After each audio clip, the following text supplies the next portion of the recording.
Pardavila. Thanks for joining me for another episode of the Forbes Books Podcast. And if you live in the New York City area, you might be familiar with the little town of Hastings-on-Hudson. For me, I know it's basically a town that you drive by when you're heading north to the mountains, but I've come to find out that it's also the birthplace of Molly Ringwald, Ricky Lake, and the By the Way Bakery. You probably know a lot about Molly and Ricky, but the By the Way Bakery was founded by a corporate lawyer turned entrepreneur, Helene Godin, in 2010. And it's not your average bakery. All of their baked goods are gluten-free, dairy-free, and certified kosher. So today I am lucky to spend time with Helene. Helene, how are you? I am great. Thanks for asking. You are very welcome. So I've heard you say in the past that you have to come to entrepreneurship from a place of generosity. Do you feel your previous life as an attorney didn't allow you to operate like that? You know, I had an interesting legal career. One of the best ways to sum up what I did, and I practiced law for 22 years, was when I got a phone call. When I could, I would control the drafting. I love to write. I love, massaging words to get a contract perfect. And I was working with a particular attorney. He said, sure, you do the first draft. I sent him the first draft. He called me on the phone and said, what's the catch? And I said, I'm sorry, what do you mean? And he said, everything we negotiated is actually in the contract. Nobody does that. And I said, our job is not to churn the file, not to increase our number of billable hours, but to do a solid document that sets out the deal terms, and then our clients will put it in a drawer because they know what the parameters are and forge full steam ahead. Is that sort of like the way you kind of do business now as an entrepreneur? It's like it's that sort of mindset? Yeah, I mean, I've always tried to live my life with honesty and integrity. And, as an attorney, with all due respect to the profession, that wasn't always the case with my colleagues or those in the profession. But I like to sleep at night. So, yeah. And I know you've told the story countless times about transitioning from your life as a corporate attorney to founding a bakery. But it's funny. We're living in a world, as you probably know, of side hustles. Everybody's doing more than one thing. Do you ever think now in 2021 that hey, I could have been a lawyer and an entrepreneur. Everybody else is doing it. Oh, no, because when I do anything, I throw myself into it 110%. And in fact, when I quit my job as an attorney in 2010, I had no plan because I didn't have time to come up with a plan because I owed it to my employer to work as hard as I could and focus all my energy on the projects I was doing for that employer. So during that gap year, and you come up with the idea for the bakery, it doesn't sound during your time as an attorney you had a lot of time for baking. So how did you become introduced into that world? So I was working for a major corporation in their legal department. And again, as I said, I quit with no plan because I didn't have time to think of one. And after 4 days, I was going out of my mind. And 2 of those days were Saturday and Sunday. But I really needed to figure out what I wanted to do. And so I started exploring various things. Like I had a friend who's a literary agent, and I, did a little bit of work with her. And I explored, well, hey, maybe I'll open a restaurant. And in that time, I took a 5-day vegan baking course at Natural Gourmet Institute. And that sort of inspired me. Not that we're a vegan bakery, we're gluten-free and dairy-free, but the instructor, Fran Costigan, mentioned in passing that gluten-free had become this billion-dollar business. And this is in 2010. At the same time, I found myself going to the supermarket, something I hadn't really done ever in my adult life because I got married young and I have a wonderful husband who did all the grocery shopping and the cooking.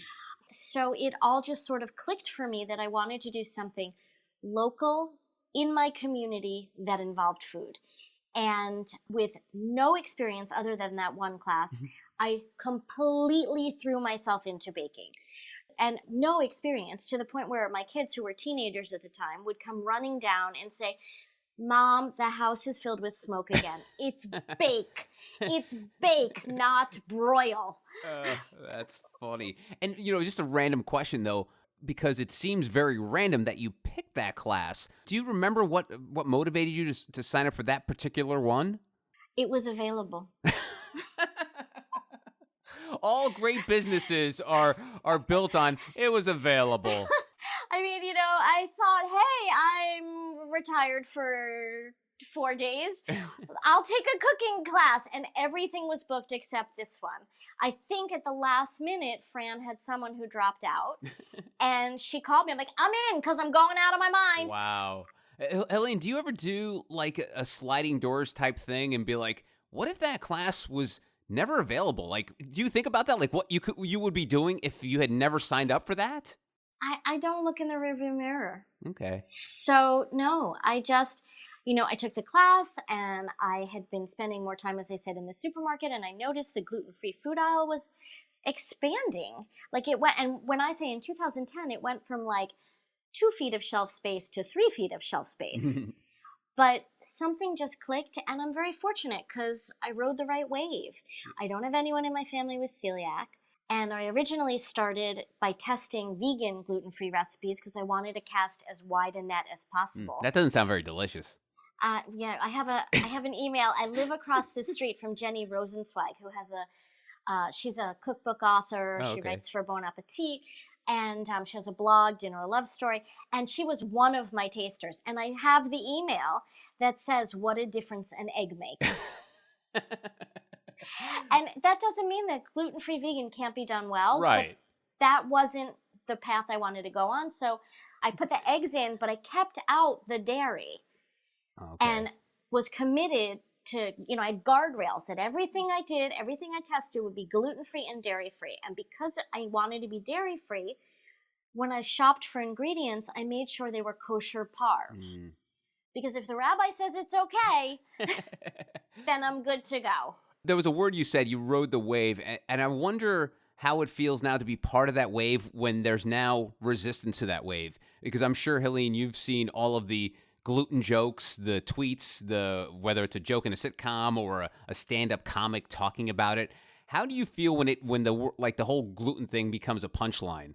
I have no issue with it because I can tell you I am so busy that punchline must be helping my business. So they're doing the work for you there.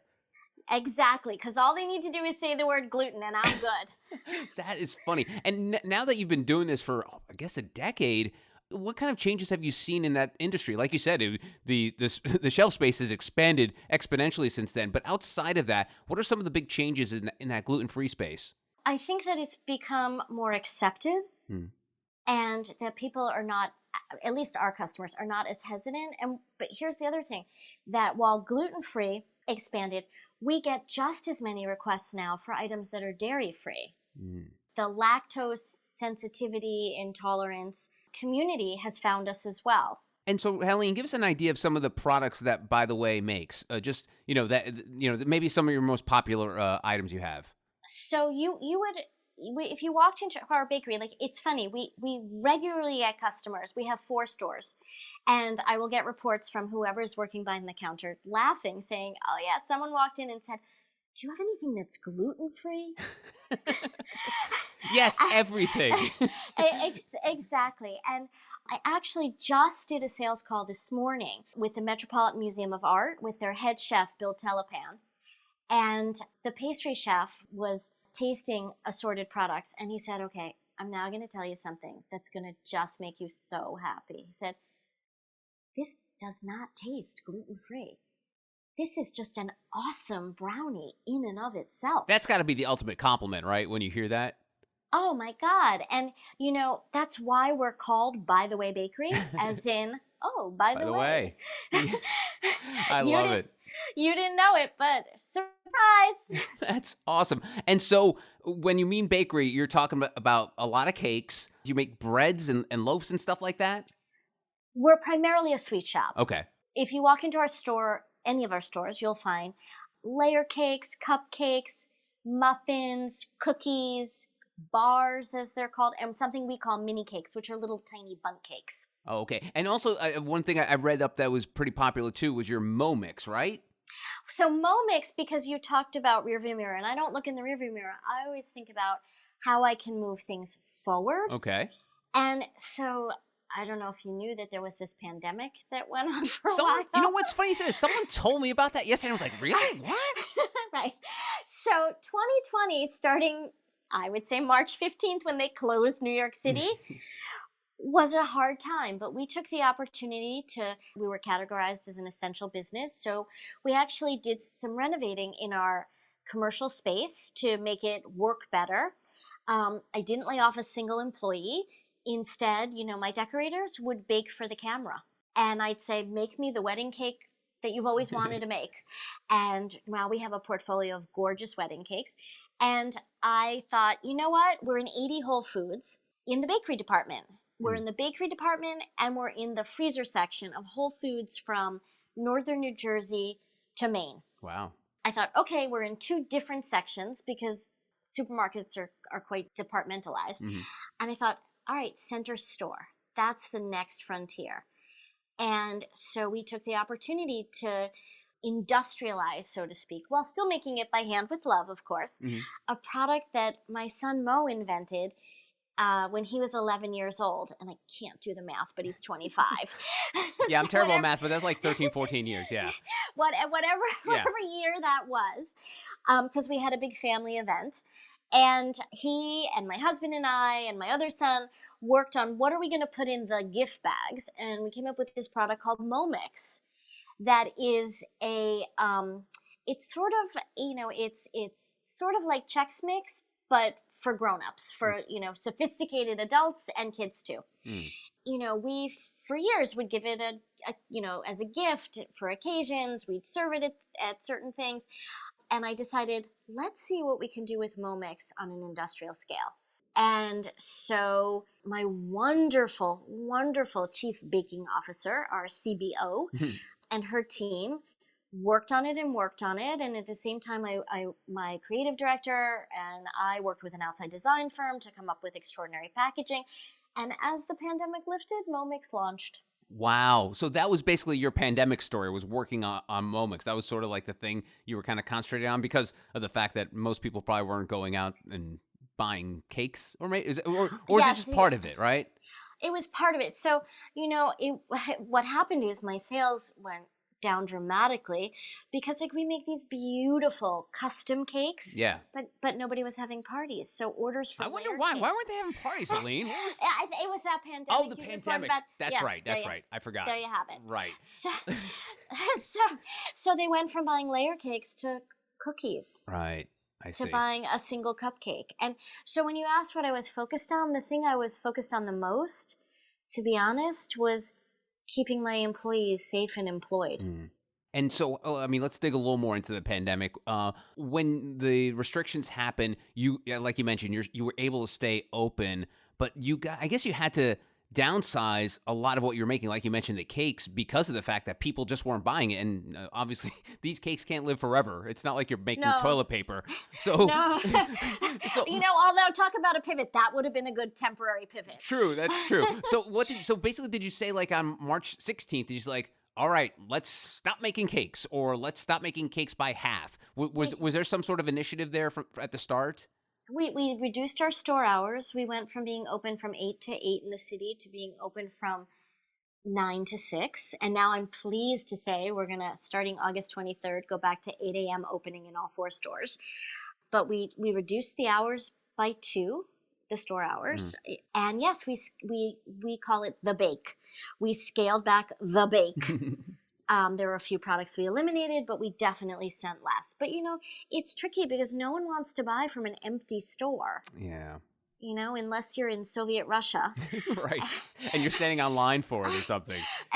Exactly. So, we had to, with smoke and mirrors, give the illusion that it was full. And, but we never, ever sold old product. We maintained our quality standards. And if we didn't sell it, then we donated it. Nothing goes to waste it, by the way. We make sure that we work with a couple of food pantries, that come and pick up. We freeze it for them and they come weekly. And, then, for example, Passover. Passover in April of 2020 just didn't happen. We went from selling hundreds of Safta's 7-layer cakes in 2019 to selling very few because no one had a Seder. If they did, they had it by Zoom. And so we donated the hundreds that we were preparing to make. to an organization called the Fuller Center for Housing of Greater New York, which Wow. I have some close ties with. And in fact, so does Mo. Mo is very connected. He had been a volunteer for them as a high school student, and now at 25 still works closely with Jim Kalorian, the gentleman who runs the organization. So we did our best to serve as many people as we could, and when we couldn't serve people, it went to people who needed it. When Wow. when we didn't have paying customers, we made sure that it went to people who are hungry. That's fantastic. And obviously being an entrepreneur during a pandemic is pretty frightening. But in terms of the way you scaled up, by the way, for an entrepreneur listening, what was the hardest part? Because the feedback I always get is the scale up is always hard because, it means adding more people, delegating more than you would have if you had a smaller company. For you, what was the biggest challenge when you scaled up? So it's not like I scaled up one day. The business has always grown organically. When I opened the little shop in Hastings, now Hastings, because as you said, you drive through it. Yes. But I wanted to do something to start in the little village that I live in. And it's only a 35-minute drive to the Upper West Side. But that said, it's off the Parkway by 11 minutes. And the rule of retail is you always want to open a store where there's 360-degree access. But Hastings-on-Hudson is on the Hudson. Right. Which, Unless you're coming via boat, there is no 360, yes. Right, and so that means we lost 180. And if we're 11 minutes off the highway, then really we're kind of at a straight line. But that said, I wanted to start where I lived. And that's part of the reason that I did a gluten-free bakery that I would hope would be as good as a conventional bakery. So I would get local business, but people who had food issues would travel. So I, opened this little shop that was literally open Wednesday to Saturday, 8 to 5, Sundays, 8 to 2. And over time, we added days, we added hours, I added stores. We used to bake out of the back of Hastings. And when that blew up, I got a bigger kitchen. And, during the pandemic, we found a way to expand the kitchen by adding a mezzanine. And now I'm about to sign a lease for 4,000 more square feet of space. So I've tried to be thoughtful in all my decisions. It's funny, Helene. I like to give people superpowers, and just by talking to you, I feel like your superpower is patience. Because I don't think a lot of entrepreneurs in your position, especially as they saw people, filling up your store when you shouldn't probably be being as successful as you should be, because, like you mentioned, of the location, your patience is probably one of the biggest factors as to the success of. By the way, I don't know if it's patience or tenacity. Okay. That I wasn't going to give up. And in fact, the way we got into Whole Foods was I literally would visit the local Whole Foods regularly with shopping bags full of product, hoping I would run into a buyer. And I became friends with Julie, who was team leader for the cheese section. And she also lived in Hastings, and we became, acquaintances, and she was lovely to me. And one day she said, Helene, she's here. The buyer is here. And I, fearlessly thrust myself upon her and said, hi, I'm Helene from By the Way Bakery, and you got to try my cake. I happen to have one. How long were you staking out the Whole Foods there? What felt like months and months. And so... Did people think, who's that weird lady bringing in cakes and bags? Who is that? Probably, but if you want to be a successful entrepreneur, you have to do two things. Or really one thing, you can't be afraid to fail. Yeah. And if you're worried about appearances, then that means you're afraid to fail. At least, so I didn't let that happen. And so we were in 2 Whole Foods in the Westchester area, and I got a call from the head of the bakery division for the Northeast region, as it's called. And he said, all right, we are ready. We're opening a new store. It's going to be, we think, our biggest store in the country, our most profitable store in the country on the Upper East Side. And we'd love for you to deliver to us there, too. Wow. And I said, oh, gee, that sounds great. Call me in a year. And he said, nope, you get one chance. We're Whole Foods. And I said, great. What time do you need it? Wow. Uh, And what kind of pressure was that like? Because now for the first time, you're on someone else's clock as opposed to being on your own clock.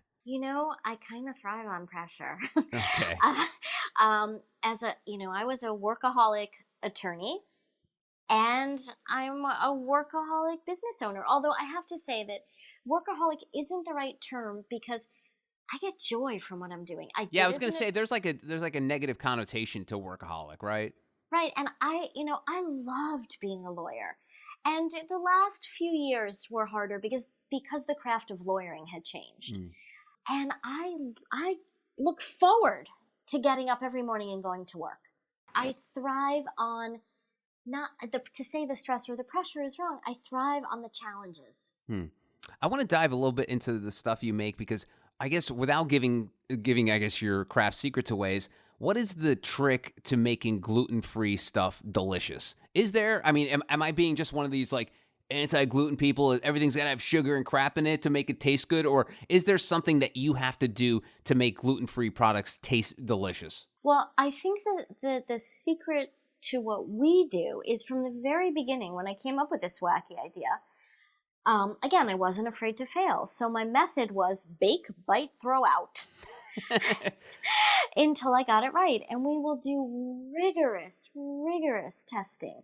I mean, to the gram, like, let's try this with, instead of 50 grams, let's dial it down to 30 grams. When I talk about what we're using, we use the best ingredients we can find. We are always on the hunt because we don't use conventional butter or flour. So we are always on the hunt for alternative in that alternative natural space. We never ever compromise. We do our very best with every product. We never rest on our laurels. We're always looking to make it better. And one more thing about your ingredients is talk to me about the importance of being a kosher product. So we are under the supervision of OK Kosher, and that we didn't start that way. We started with my ingredients were always kosher because I needed to be sure about the dairy. And who better than one of the top kosher agencies? If I saw the OU Heckscher or the Circle K Heckscher, which is the kosher agency I use, OK Kosher, I knew that I wasn't going to make anybody sick. But it wasn't until we moved into our commissary in 2016 that I signed up with, it's called OK Kosher. It's the Circle K, but not the convenience store. Okay. Yep. I signed up with them, and they come and I send every ingredient to a database before it comes into our kitchen so they can vet it. I mean, that's even before we start testing with it. And the rabbi comes to do surprise inspections every 3 weeks or so. And they make sure that we honor our promise to our clients. Because at the end of the day, a lot of what we do is that we're in the trust business. Whether you have an allergy, you have a kid with an allergy, or you're kosher, you're trusting us to do it right. The whole as a white Christian kid, the whole kosher thing always fascinated me because I was like, I never understood what made something kosher or not. And I know there's obviously things to it, but is it one of those things where you regularly have to have a rabbi come in and bless things or something? Pardon the question. I'm just super curious about it. No, he's not blessing anything. He's vetting it. Okay. He's vetting it to make sure, for example, in our case, we are what is known as kosher parv. Okay. Which means there is no dairy in anything we use. Okay. So he comes to make sure that there's no dairy in the facility and that every ingredient we're using is dairy-free. Got it. And, things change, particularly during a pandemic. Suppliers may change things, but companies may change their sourcing or their kosher agency, and the rabbi makes sure he stays on top of that piece of the business to make sure that they are comfortable with every ingredient in our kitchen. And, I'd love to get into a personal level here because you and your husband, Seth, now have been living in this world of entrepreneurship for a while. How do your ventures intertwine with your lives? Like, for example, my wife and I worked in the same radio station for many, many years. So how do you shut off your business brain and turn on the pleasure brain when you're at home? Because my wife would randomly, when we worked together, she'd be like, so how did this go? And I'm like, hon, I don't want to, I'm home. I don't want to talk about work. Please stop it. And so we would have, it's not that we'd be a fight, but we would almost have a bicker about the fact that, like, I just don't want to talk about work at home. So Is that something that you and Seth deal with, or do you guys already have some sort of pragmatic way of handling it? Well, so first I just want to say that in addition to being unbelievably tenacious, I am fiercely independent. And so while I am so fortunate to have met this wonderful man, Seth Godin, when I was 19 years old and decided I wanted to marry him on our very first date, I have always had my very own identity in what I do, and that continues to this day. Which doesn't mean that we don't run ideas by each other, share stories, support each other. I'll give you an example. This was years ago, before we had 3 trucks and 2 drivers. Okay. It was a Sunday, and Seth said, "Hey, what do you want to do today?" I said, "I know. Let's deliver a wedding cake to Tribeca." He said, "Yeah, that's really what I wanted to do. No It probably problem." wasn't his top 10 list of things to do that day. And we got stuck in horrible traffic. It felt like forever. And he turned to me and he said, at my current billable rate and your former billable rate, this is probably the most expensive wedding cake delivery in history. And I said, "Sounds good, but let's keep going." So, we both are, or we each are fortunate in that we love what we do. So yes, we come home and have, a lovely dinner every night and talk about our day, and then we may each check our email, or I may look at sales figure, but it's fluid, because when work is such a pleasure, it's okay. And so we don't have an issue, we don't have any rules other than neither of us goes to bed with our phone. Oh, okay. All right, cool. That's good. Well, I guess it's the perfect example, because I guess more people than not, if they're going to talk about work, it's usually going to be, pardon the phrase, to bitch about work. So I guess as long as both of you enjoy what you do, the chances of you having to be in that situation are probably few and far between. No, and I wish for everybody that they find a job that they're passionate about. If you wake up Monday to Friday dreading where you're about to go, even if it's that you're going to the den because you have to work remotely, again, I don't know if you knew about that pandemic. Yes. But even if you have to work remotely and you're just, then it's time to think about doing something else. Well, I'm sure your customers are very happy that you signed up for that vegan baking boot camp many, many years ago, and are appreciative of what you do. And I've just been humbled by this conversation. You're such a wonderful person to chat with. I wish you the best of luck. Her name is Helene Godin. She is the founder of By the Way Bakery. Helene, thank you very much for your time. I really appreciate it.